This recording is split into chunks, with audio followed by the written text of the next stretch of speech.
Assalamualaikum warahmatullahi wabarakatuh. Di sini kami dari kelompok D akan menjelaskan mengenai PPh pasal 22 dan PPh pasal 24. Kemudian di sini sebelumnya perkenalkan anggota kelompok kami. Yang pertama Afila Mawaddah dan NPM akhir 118. Kemudian yang kedua Najwa Fadila dengan NPM akhir 115. Kemudian yang ketiga Banta Najwa dengan NPM akhir 319.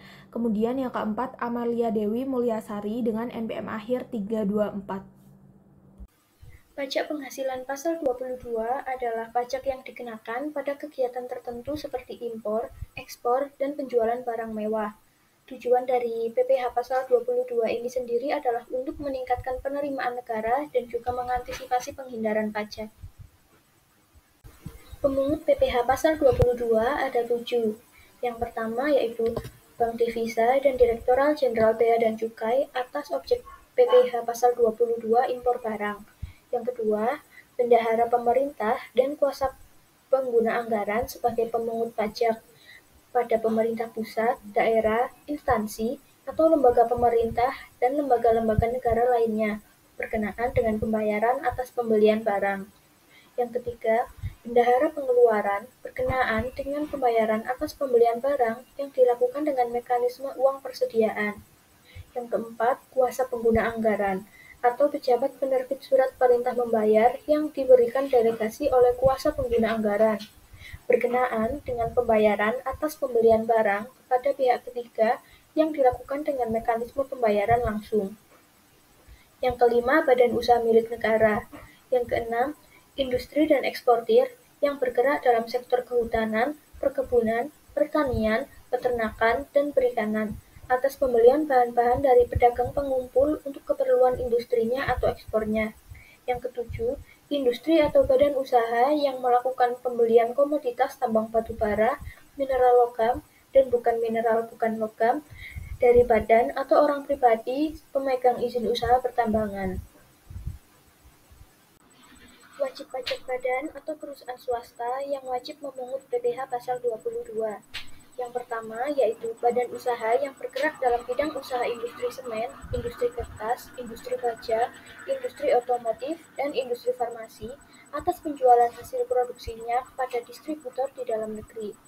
Yang kedua, agen tunggal pemegang merek, agen pemegang merek, dan importir umum kendaraan bermotor atas penjualan kendaraan bermotor di dalam negeri.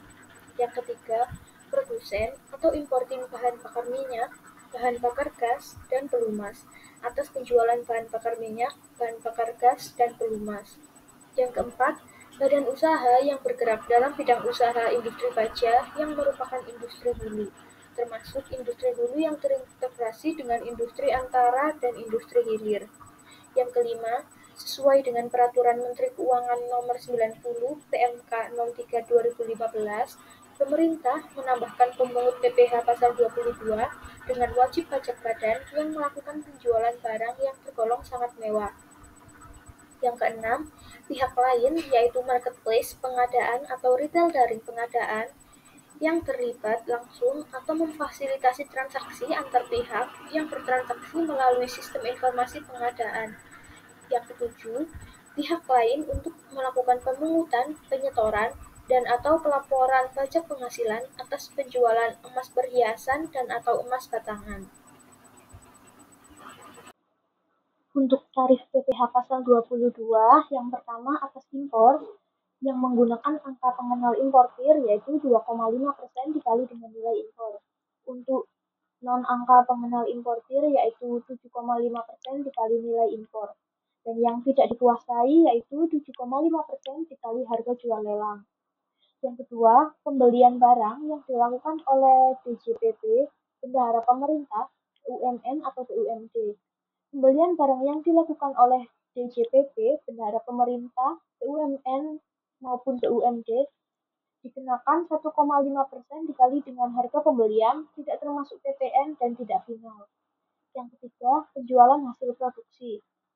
Kertas yaitu 0,1% dikali DPP PPN final, PPN tidak final, semen 0,25% dikali DPP PPPN tidak final, pajak 0,3% DPP PNN tidak final, otomotif 0,45% dikali DPP, PPN tidak final.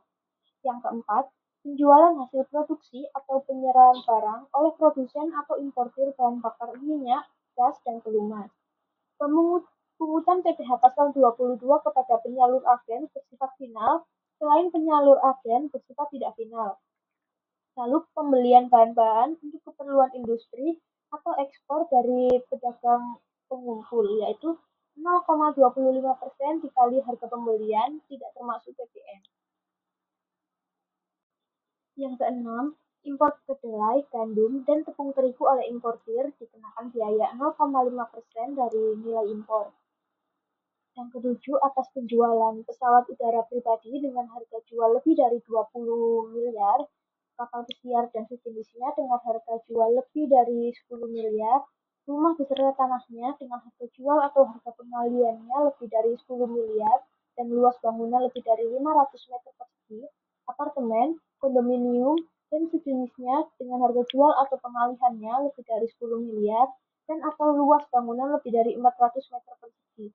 Kendaraan bermotor roda 4 pengangkutan orang kurang dari 10 orang berupa sedan, jeep, sport utility vehicle atau SUV, multi-purpose vehicle atau MPV, minibus, dan sejenisnya dengan harga jual lebih dari 5 miliar dan dengan kapasitas silinder lebih dari 3.000 cc sebesar 5% dari harga jual tidak termasuk PPN dan PPNBM.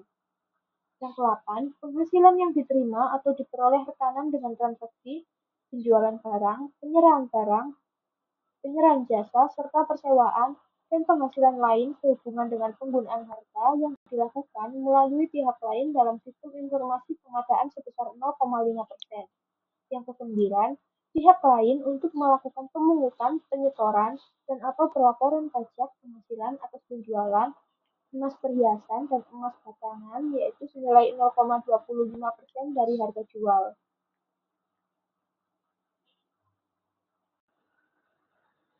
Dikecualikan dari pemungutan PPh 22 yang pertama yaitu impor barang dan atau penyerahan barang yang berdasarkan ketentuan peraturan perundang-undangan tidak berhutang pajak penghasilan. Yang kedua, impor barang yang dibebaskan dari pungutan bea masuk dan atau pajak pertambahan nilai. Yang ketiga, impor sementara. Jika pada waktu impornya, nyata-nyata yang dimaksudkan untuk diekspor kembali. Yang keempat, impor kembali atau reimpor yang meliputi barang-barang yang telah diekspor, kemudian diimpor kembali dalam kualitas yang sama, atau barang-barang yang telah diekspor untuk keperluan perbaikan, pengerjaan, dan pengujian yang telah memenuhi syarat yang ditentukan oleh Direktorat Jenderal Bea dan Cukai.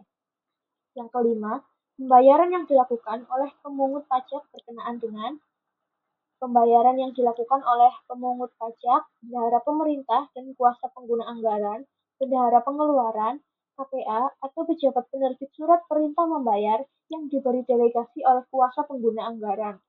Lalu pembayaran yang dilakukan oleh pemungut pajak, BUMN tertentu, dan bank BUMN yang jumlahnya paling banyak 10 juta dan tidak merupakan pembayaran yang terpecah-pecah. Pembayaran untuk pembelian bahan bakar minyak, bahan bakar gas, pelumas, benda-benda pos, dan pemakaian air dan listrik. Emas batangan yang akan diproses untuk menghasilkan barang perhiasan dari emas untuk tujuan ekspor. Saat berutang dan pembayaran, PPh pasal 22 atas impor barang, berutang dan dilunasi bersamaan dengan saat pembayaran bea masuk. Dalam hal pembayaran bea masuk, ditunda atau dibebaskan dan tidak termasuk dalam pengecualian dari pemungutan PPh pasal 22. Pasal 22 terutang dan dilunasi pada saat penyelesaian dokumen pemberitahuan capaian atas impor. Lalu kewajiban pelaporan, Direktorat Jenderal Bea dan Cukai dan pemungut wajib pajak melaporkan hasil pemungutannya dengan menggunakan aplikasi e-Bupot Unifikasi. Semua pemungutan PPh pasal 22 bersifat tidak final dan dapat diperhitungkan sebagai pembayaran PPh dalam tahun berjalan, kecuali atas penjualan bahan bakar minyak, bahan bakar gas, dan produsen atau importir bahan bakar minyak, bahan bakar gas, dan pelumas kepada penyalur atau agen. Untuk cara penyetoran, yang pertama, Pemungutan PPh Pasal 22 atas impor barang dilaksanakan dengan cara penyetoran oleh importir yang bersangkutan atau Direktorat Jenderal Bea dan Cukai ke kas negara melalui kantor pos, bank devisa, atau bank yang ditunjuk oleh Menteri Keuangan. Penyetoran dilakukan dengan menggunakan surat setoran pajak. Pemungutan PPh Pasal 22 atas pembelian barang oleh bendahara pemerintah dan KPA, bendahara, pengeluaran, dan pejabat penerbit surat perintah membayar wajib disetor oleh pemungut ke kas negara melalui kantor pos, bank devisa, atau bank yang ditunjuk oleh Menteri Keuangan dengan menggunakan surat setoran pajak yang telah diisi atas nama rekanan serta ditandatangani oleh pemungut pajak. Selanjutnya yaitu pembahasan soal pajak penghasilan pasal 22. Soalnya ini PT Sejati mengimpor barang dari Kanada dengan harga faktur senilai 500 US dollar. Barang yang diimpor adalah jenis barang yang tidak termasuk dalam barang-barang tertentu. Biaya asuransi yang dibayar di luar negeri sebesar 3% dan biaya angkut sebesar 5%. Biaya masuknya 10% dan biaya masuk tambahan 6%. Kurs pajak saat itu sebesar Rp14.550 per dolar Amerika Serikat. Pembahasan soalnya yaitu harga faktur senilai Rp500.000 dijadikan patokan biaya asuransi 3%, biaya angkut 5%. Jika di total itu Rp540.000, lalu kita rupiahkan terlebih dahulu. Rp540.000 tadi dikalikan dengan satuan US dollarnya 14.550, jadinya 7.857.000.000. Nah, lalu kita tambah biaya masuk 10%, ditambah biaya masuk tambahan 6%. Total untuk nilai impor menjadi 9.114.120.000. Nah, lalu berapa tarif yang dikenakan jika wajib pajak orang pribadi tersebut yang telah mengimpor barang tidak memiliki API? Dia dikenakan tarif pajak 2,5% dikalikan jumlah nilai impor itu jika di total 227.853.000, sementara jika dia tidak memiliki API akan dikenakan tarif 7,5% dikalikan jumlah nilai impor sebesar 683.559.000. Di sini saya akan menjelaskan mengenai PPh pasal 24. PPh pasal 24 adalah peraturan yang mengatur hak wajib pajak untuk memanfaatkan kredit pajak mereka di luar negeri untuk mengurangi nilai pajak terhutang yang dimiliki di Indonesia, sehingga jumlah pajak yang harus dibayar di Indonesia dapat dikurangi dengan jumlah pajak yang telah mereka bayar di luar negeri, asalkan nilai kredit pajak di luar negeri tidak melebihi hutang pajak yang ingin dibayar di Indonesia. Pemanfaatan kredit pajak di luar negeri ini dimaksud agar wajib pajak tidak terkena pajak ganda. Kemudian, sumber penghasilan kena pajak yang dapat digunakan untuk memotong hutang pajak Indonesia adalah yang pertama adalah pendapatan dari saham dan surat berharga lainnya, serta keuntungan dari pengalihan saham dan surat berharga lainnya. Kemudian yang kedua, penghasilan berupa bunga, royalti, dan sewa yang berkaitan dengan penggunaan harta benda bergerak.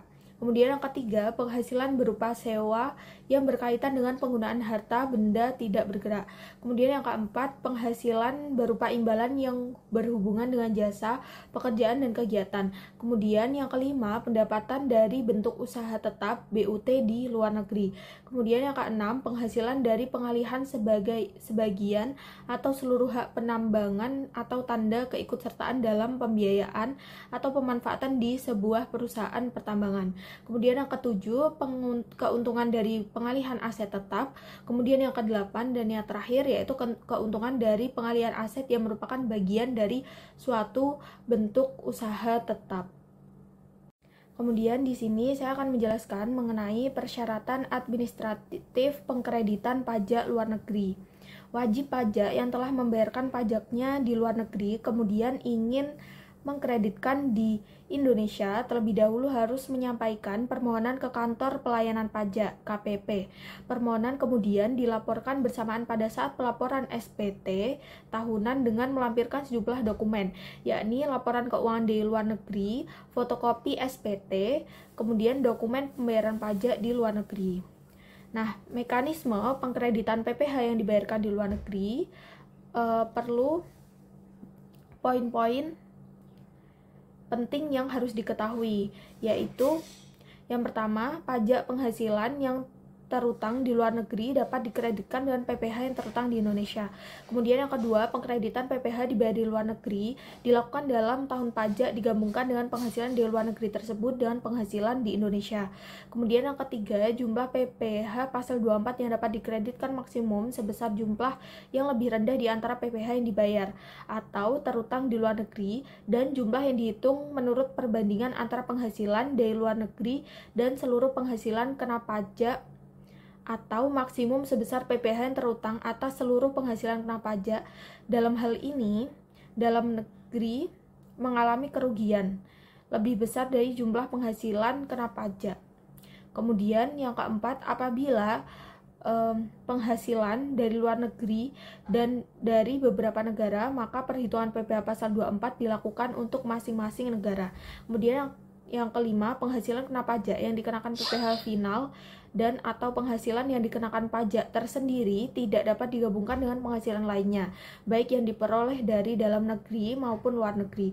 Kemudian yang keenam, dalam hal jumlah PPh yang dibayarkan atau terutang di luar negeri melebihi PPh pasal 24 yang dapat dikreditkan, kelebihan tersebut tidak dapat diperhitungkan di tahun berikutnya, tidak boleh dibebankan sebagai biaya dan tidak dapat direstitusi.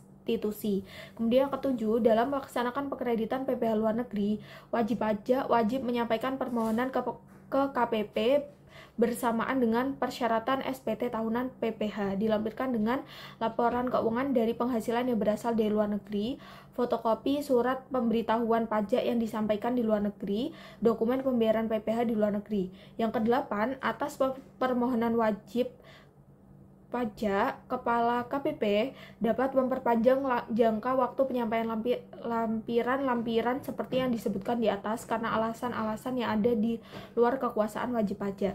Kemudian yang kesembilan, dalam hal terjadinya perubahan besaran penghasilan yang berasal dari luar negeri, wajib pajak perlu bahkan wajib melakukan pembetulan SPT tahunan yang bersangkutan dan melampirkan dokumen-dokumen yang berkenaan dengan perubahan tersebut. Yang kesepuluh, jika pembetulan SPT tersebut menyebabkan PPh kurang bayar, maka atas kekurangan bayar tersebut tidak akan dikenakan sanksi bunga. Kemudian yang ke-11, jika pembetulan SPT tersebut menyebabkan lebih bayar, maka atas kelebihan tersebut dapat dikembalikan kepada wajib pajak setelah diperhitungkan dengan utang pajak lainnya. Kemudian di sini pengkreditan pajak penghasilan yang telah dipotong atas dividen. Proses pengkreditan pajak penghasilan yang telah dipotong atas dividen yang diterima dari BULN non-bursa bursa terkendali langsung pada tahun pajak dibayarkan atau dipotong pajak penghasilan tersebut. Hal ini diatur dalam pasal 7 Peraturan Menteri Keuangan nomor 107 PMK 03 2017 tentang penetapan saat diperolehnya dividen dan dasar perhitungannya oleh wajib pajak dalam negeri atas penyetoran modal pada bulan usaha di luar negeri selain badan usaha yang menjual sahamnya di bursa efek. Kemudian wajib pajak dalam negeri yang mengkreditkan pajak penghasilan harus menyampaikan perhitungan pengkreditan pajak penghasilan yang telah dibayar atau dipotong atas dividen yang diterima dari BULN non bursa terkendali langsung kepada Direktur Jenderal Pajak dengan melampirkan beberapa dokumen sebagai berikut. Yang pertama, laporan keuangan. Yang kedua, fotokopi surat pemberitahuan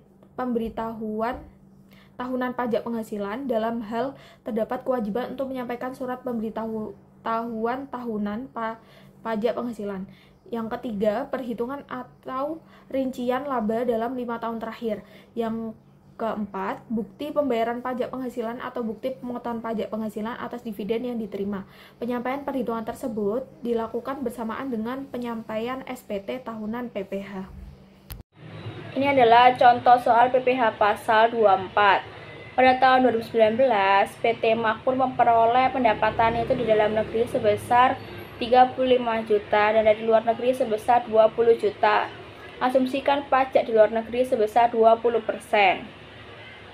Yang pertama, menghitung total penghasilan yang tercatat, yaitu 35 juta ditambah 20 juta, hasilnya 55 juta, didapat dari penghasilan dalam negeri ditambah penghasilan luar negeri. Lalu menghitung total PPh terutang, 25% dikali 55 juta, hasilnya 13 juta 750. 25% itu didapat dari tarif PPh badan.